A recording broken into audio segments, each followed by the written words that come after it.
Hello friends, my name's Paul.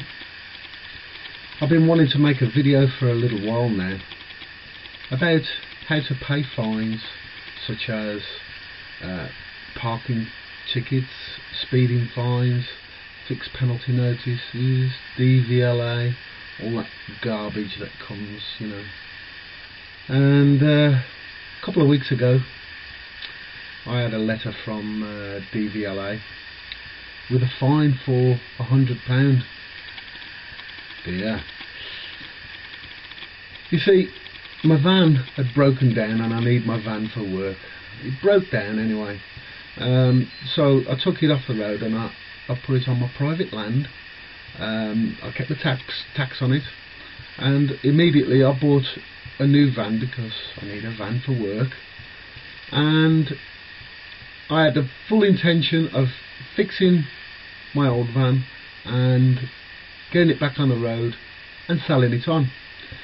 Well, I did what most people would do. You wouldn't keep your old van while it's off the road insured, so I took the insurance off my old van and put it on my new one. Simple. I thought I was doing the right thing. I wasn't aware that I had to fill in a SORN certificate and send it to DVLA to tell them what I was doing. I didn't know that.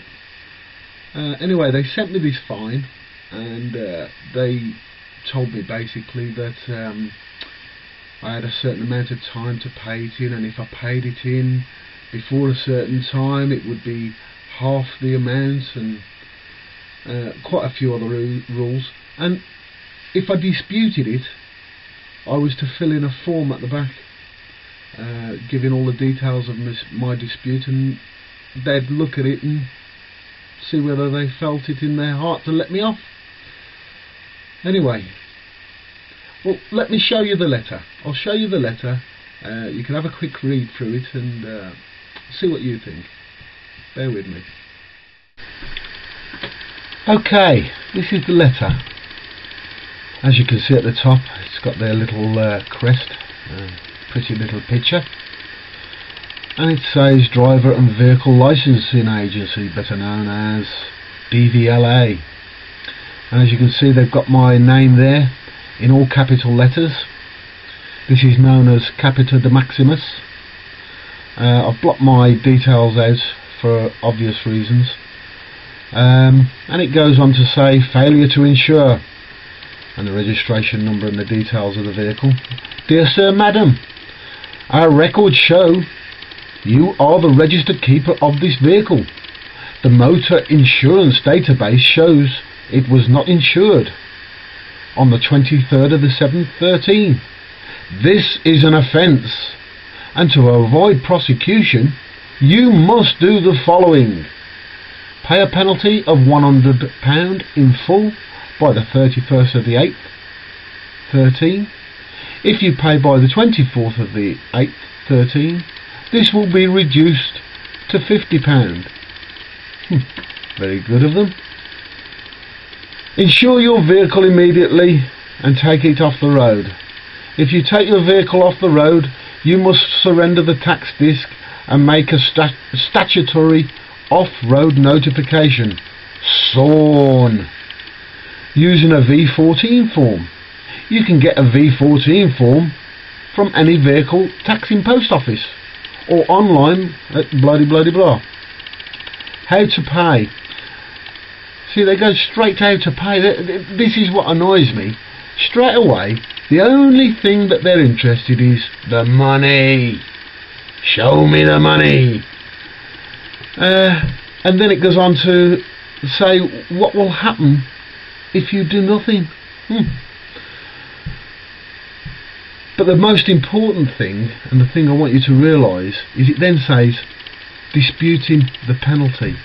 Now, they've attached a form to the back, and it's basically clearly saying to me, fill in the form.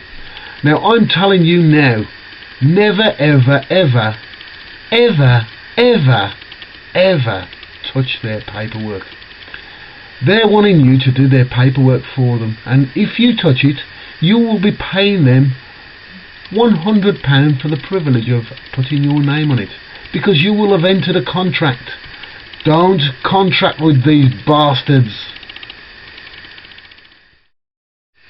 Okay, this is the second sheet. This is the sheet that they want you to fill in. As you can see, they've put my name and everything in capital letters again. That's not you, by the way. That's your strawman. That is not you. It can be you if you put your name to it, and you will have to abide by everything that they throw at you. Don't contract with them. If you sign this or put any of your details whatsoever on this and send it back to them, I guarantee you, you will be entering a contract, and it's binding, legally binding. Now you can see on here that they want you to fill in quite a few details actually. You know, and there's lots of things that you can put on there, whether you sent a valid form and the dates and everything. It's all rubbish. All it is toilet paper. Toilet paper. It's rubbish. Throw it away. Well, no, don't throw it away. Send it back to them with your piece of paper, what you write on, what you write, all your things that you want to say to them. You write on a separate piece of paper and you staple that to their document.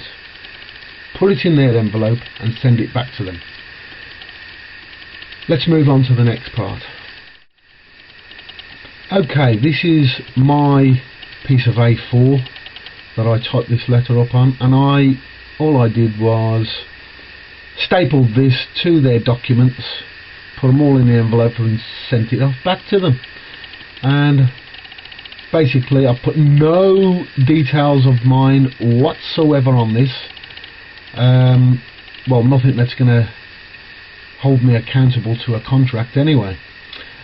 And I've just addressed it to the DVLA enforcement officer, and I've said basically, "Dear sir or madam, we thank the DVLA enforcement officer for your correspondence dated 23rd of the 7th 13 regarding insurance of a vehicle registration number." I've left that out obviously. "However, there appears to be a mistake, as although this correspondence was addressed to PA Yeomans, the claim was against you. Would the DVLA enforcement officer kindly confirm who you is and forward this correspondence on to you?" Sounds a bit funny all that, doesn't it? But I'm telling you now, it's all about words. And the reason I've said all that is because, just imagine you was an actor on the stage and you was looking out at the audience and you said the word "you." Well, "you" is a very, very strange word, because every single person in that audience would think you mean them. So I picked out the word "you" because they kept saying, "You are liable, we are going to do you, we are going to take you," this, that and the other. And so I thought, well, I'll ask them who "you" is. You see, when you get one of these letters, you get 28 days, 30 days to reply. Now, you and I, we think that the courts deal with what's right and what's wrong, and whether you've done wrong and whether you've done right, and we think they're always going to do the best for us. Well, I'm telling you now, the courts have got nothing to do with right and wrong. Well, the legal courts haven't. It's all to do with honour and dishonour. Honour and dishonour. And it's all obviously as well about words.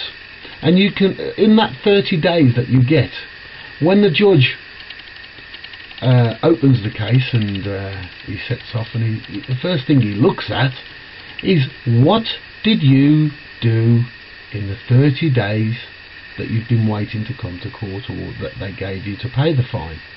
You did nothing.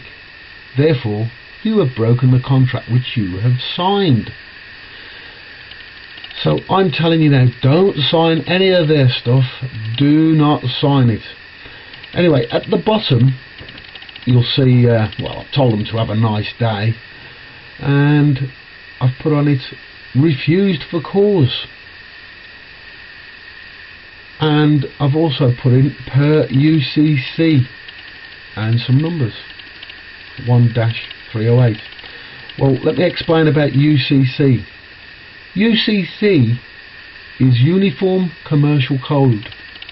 You see, they would have you believe that laws in other countries, Canada, America, Australia, India, Pakistan, whatever country you think, they would tell you that the laws are different in each country. I'm telling you now, they are not.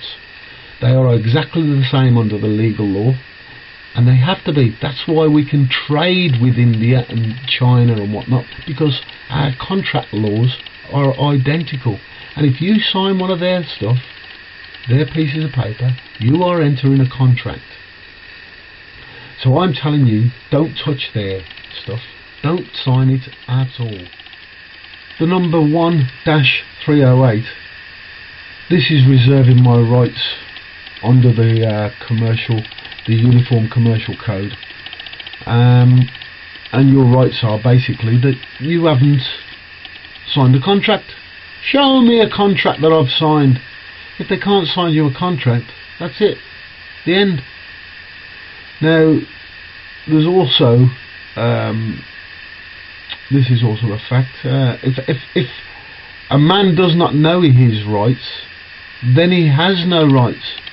Listen, they ain't going to tell you what to do to beat them. It's for you to find out. You have to know your rights to be able to enforce your rights. Under section 22 of the Uniform Commercial Code book, the term without prejudice UCC 1-207, this actually means when you use without prejudice UCC 1207 in connection with your signature, you are saying, I reserve my right not to be compelled to perform under any contract or commercial agreement that I do not enter knowingly, voluntarily and intentionally, and furthermore I do not accept liability of the compelled benefit of any unrevealed contract or commercial agreement. I think that speaks for itself. It's telling them to swivel. You ain't getting me, mate. And finally, we have my signature. When we put our signature, it's by colon, and just sign it the way you normally would.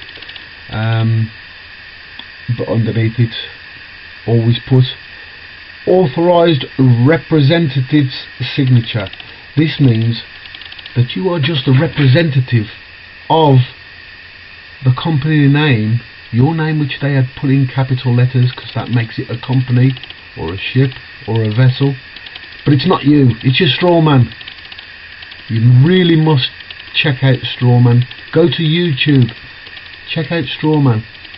Put Strawman into YouTube. There's a lot of information out there. It's pretty awesome actually. You should check it out.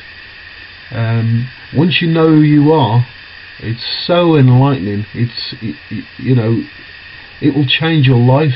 It really will. It'll change your life because you'll know who you are and where you stand in the world, and you'll realise what a contract this has been for a couple of 100 years. Well, I don't know whether it's a couple of 100 years, but feels like it. Anyway, always finish off with the date and send it off to them. Send it off and wait for the reply. And finally, the last letter. This is their letter back to me about the failure to insure Sawn. My Name's in all capital letters. I've blocked my name out again and registration. Yep. Thank you for your reply to the fixed penalty notice. In view of the information provided to us, no further action will be taken. Isn't that amazing? Isn't that amazing? Just by asking them what the word "you" meant, really. And putting a few things in to say that I wasn't going to contract with them. A lot of people actually do this in a much simpler way. What they do is they just literally their first letter, they just write across it in probably red pen or whatever, and they just put "no contract" and send it straight back to them. But this will probably get you another letter, but if you keep doing it, you've got to win. No contract, no contract, no contract. And that's about it, folks. That's how I won. Ha ha ha! The little man wins. Well, friends, that was a small victory for the little man. Yeah, I know that. But I've got a parking ticket coming up very soon. I'll try and make a video of that as well. And I'll try a different way this time. What I'll do, I'll show you how to do it with the no contract. No contract. Don't contract with the bastards. Just one last thing to say then, and that's keep the faith. Thanks for listening. Have a good one. Cheers.